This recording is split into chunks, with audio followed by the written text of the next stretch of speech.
Long ago, on the peaceful shores of Lake Galilee, a gentle breeze moved across the water, and the early morning sun glittered on the waves. Fishermen worked hard, casting their nets and pulling them up, hoping for a good catch. Among them were two brothers, Simon, who was also called Peter, and Andrew. They were tired after fishing all night, but their nets were empty. Still, they worked together, hoping the next try would bring some fish. As Simon and Andrew cleaned their nets, a kind man walked along the shore. His name was Jesus. People had already heard stories about him, how he spoke of God's love, healed the sick, and helped the poor. When Jesus saw the fishermen, he smiled and walked closer. Simon and Andrew looked up, surprised that someone was coming to talk to them. Jesus stopped and spoke gently, "Come, follow me, and I will make you fishers of people." The brothers were amazed. What did Jesus mean? Fishers of people? They were used to catching fish, not helping people. But something about Jesus made them feel hopeful and brave.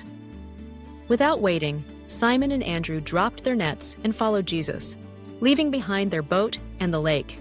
A little farther down the shore, two more brothers, James and John, were busy working with their father Zebedee.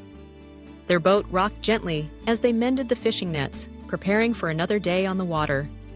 Suddenly, Jesus called out to them, just as he had to Simon and Andrew. "Come, follow me," he invited. James and John looked at each other. Their father watched, curious but calm. The brothers felt Jesus' kindness and strength. With loving hearts, they left their father and joined Jesus, excited to find out what amazing things he had in store for them.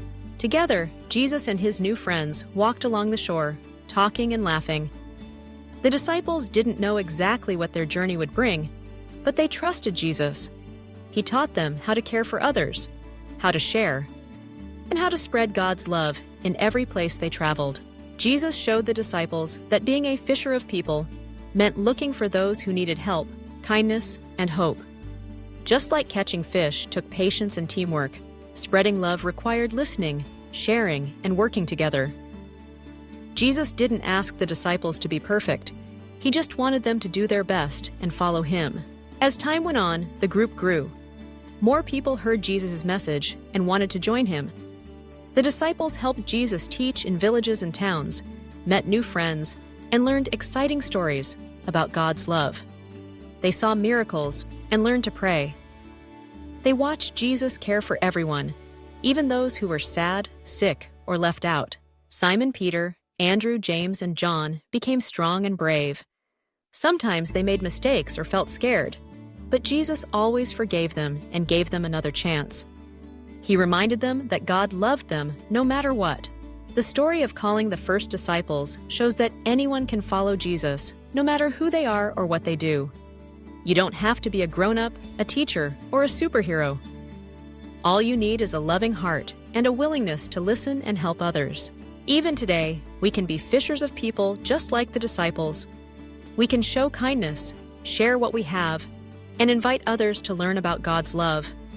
Just like those first disciples, we can follow Jesus and make the world a better, happier place. And so, the adventure began, with 4 fishermen, a gentle teacher, and a promise to spread hope wherever they went. The disciples' story reminds us that everyone can be part of something wonderful when we say yes to love, faith, and friendship.